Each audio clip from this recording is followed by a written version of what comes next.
Okay, well, that's a false parallel because they're bringing this conversation to is young female athletes who start families or have children in the height of their prime, in the prime of their career, maybe who weren't ready and I can't speak for Corday, I would never use a friend to the show, but what the conversation is becoming is women being convinced to have start these families while their career is popping. So I would say that is the difference between the Kobe shit. It could be. But, And I don't know. I think this is too sensitive for me. What's up, everybody?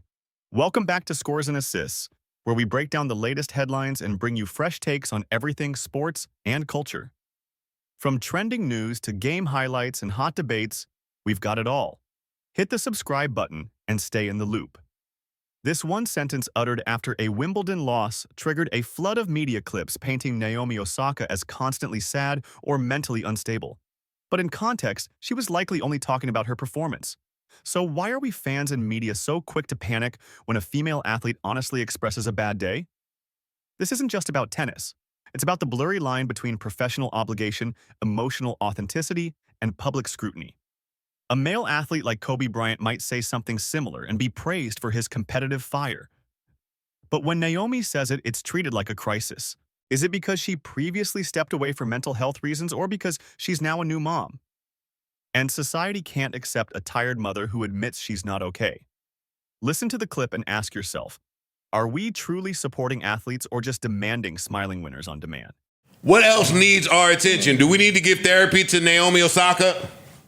What happened? She did a press conference. And She lost at Wimbledon sooner than we're used to her losing. Oh, okay. And in that press conference, I'll find it, she said, no, I ain't gonna front. When I'm breaking a story, I want you to sit with Erickson. Like, I don't like it. You be jumping on my shit. And I'm not over that straw review. No, I'm not over it. I'm just trying to be honest. Play it. Go ahead. Negative human being today. I'm so sorry. I'm just gonna be a negative human being today. I'm so sorry. I have nothing positive to say about myself, which is something I'm working on. I think, yeah. I mean, it was my daughter's birthday, so I was happy about that this week. But other than that, it's just today I'm just constantly replaying the match now. I'm just gonna be a negative. No, Joe Budden. That is the clip. is she saying I have nothing positive to say about my performance? She said about herself. About herself. No, about herself and her existence. Does she mean? Not, no. Yeah. She definitely said about herself. And then the clip went around, and then she went on Threads. I was trying to find the thread. She went on Threads, and basically a couple of days later was like, bro, why is everybody why they keep clipping this up? And whenever I have a bad moment, why are they trying to paint a narrative of me as always being sad? Well, I mean, a lot of people were very sympathetic about, after they watched this, and also because she stepped away from the game very publicly and stated the reason was her mental health was affected. So when you come back and this loss seems to be so dramatic that you say, I have nothing good to say about myself, not even just your performance, yourself. That's alarming. People were really alarmed. But wasn't it right after the match? Yeah, but I mean, I'm taking it like she means performance. That's what I mean. Only because she said, I keep replaying the match. I keep replaying the match in my head. That's what I'm thinking about. I think that when you take both things at the same time, when you think about the time that she stepped away from the game, speaking about her mental health, and these are the choice of words, people were very, very concerned about her. That's just This is an alarming choice of words, whether she was talking about the match or not. Yeah. You don't hear people immediately after a game say, I have nothing positive to say about myself as a whole, which is how this is interpreted. I didn't take it I thought she was talking about the match. And if you interview a great competitor, let's say Kobe, and Kobe played like shit and he lost, I don't got nothing good to say. I can hear Kobe saying, yo, it's no bright spots. I don't have nothing positive to say.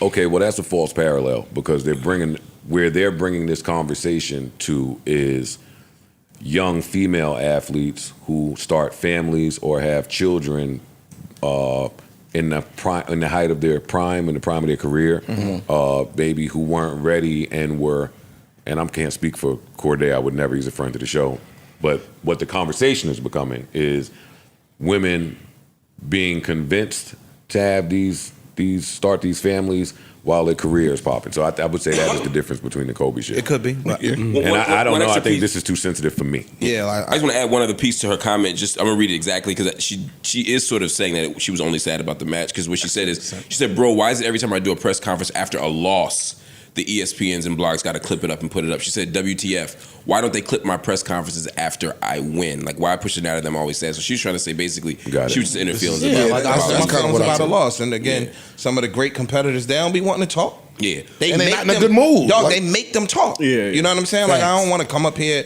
and be keying or I don't want to talk to you motherfuckers. Period. We just got swept. Yeah. Don't ask me how I feel. Well, then she should learn how to talk in interviews post-loss then. And also, because you can't guilt people for caring about you. But people care. And again, like because the Mel context said, matters. You leave because of mental health.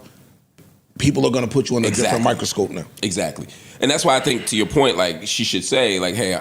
When I feel like this when I lose like this, I don't have anything positive to say. I don't have anything good to say after getting my ass kicked or whatever. Then this isn't even a story. Mm-hmm. But when you take out the competitive part of it, you just say like, yo, I just feel so bad about my. Because I agree with y'all. I mean, lots of athletes, especially male athletes, feel exactly like this. Mm-hmm. But we haven't thought about them as suicidal. Mm-hmm. Right. You know what I mean? Or we haven't thought about them as having mental health issues when she's already, like you said, led with that. Well, we haven't thought about them pregnant. Yeah. Right. So there's a lot of other factors here, but I'm just glad she's okay, and I hope that this is just about the loss. And I hope that, as she said, "Yo, fam, I lost." Yeah. Why y'all bringing this up? Well, we hope she's not lying. Yeah, that's what I'm saying. I'm hoping that this isn't a cover for how she. Yeah. I hope that really is just about the loss because I love a good competitor. I love somebody who takes losses that serious. I have a question for you guys about that. I do see like a lot of people criticize post interviews and tell people that they should speak a certain way. Mm-hmm. What was the football player that used to not want to speak? Marshawn. Like, is that a thing that's in their contract? Are you contractually obligated to speak? Yes. Okay. I think his quote used to be, "Yo, I'm just here so I don't get fined." Because got it. So you get fined. So you cannot sit there and not talk. Yeah, and you can't not show up. Like literally, he went there. He went to one of the press conferences, and that's all he said to every question. More than one. He used to say, "Yo, I'm just here so I don't get fined." Yeah. And that's part of being a professional. Do you think that should still be in the contract for you Yes. guys? Do you think that people should, Yes. if they take a loss, they shouldn't just go home and sit within themselves? No. I think they should you be bring able the to. world into your feelings? Yo, you asking for somebody to control a lot of emotions in the moment because then you fuck around and say the wrong thing in that press conference, they're gonna chew your ass up. Mm-hmm. So you asking for right in the moment. It ain't like this is tomorrow and I had some time to cool off. I just lost by a bullshit call by a ref or some fuck shit happened. They should have called this. We lost. We out the playoffs. Now I got to come and sit to y'all and ask me, hey, what would you have done different in third quarter? Hey. Bro, get the fuck out my face. Same way we talk about how some of this shit comes with the gig up here in terms of people being on your ass on social media and so forth. That shit comes with the gig. That's how they're able to pay you that You're much. making $40, $30, $50 million a year. Yeah, you're going to have to answer, how do you feel about the loss? Because the part you should be able to work through that. Part of why you make the money is because of the TV deal, and part of the TV deal is the post-game press conferences. Part of it is engaging the fans. The fans want to know how you feel after the loss, not just after you win. I get it. I get that it sucks, but that's I'm the talking job. about just right after. That's all I'm saying. Yes, hey, do a press conference tomorrow morning. That's when you want it. Who's watching the game tonight? I mean, after the game, I want to know. Monday morning, ain't when you watch the NBA Finals or the Super Bowl, I don't want to hear what Monday morning. Y'all, I promise y'all, we don't have to debate that. Yeah. We want to hear the speech when we hear the speech. We don't want to wait till the morning. Sports content is as important as the sport itself, damn near. And we see that now based on the money that they get. Yeah. Mm-hmm. Yeah. In the morning, I want to hear what we think about what we. What Stephen A. Smith thinks. No, what we. I didn't fuck him. We, us. Yeah. Nigga, fuck these other niggas. I want to hear us. I ain't bigging up nobody else. Anyway. No Joe Budden.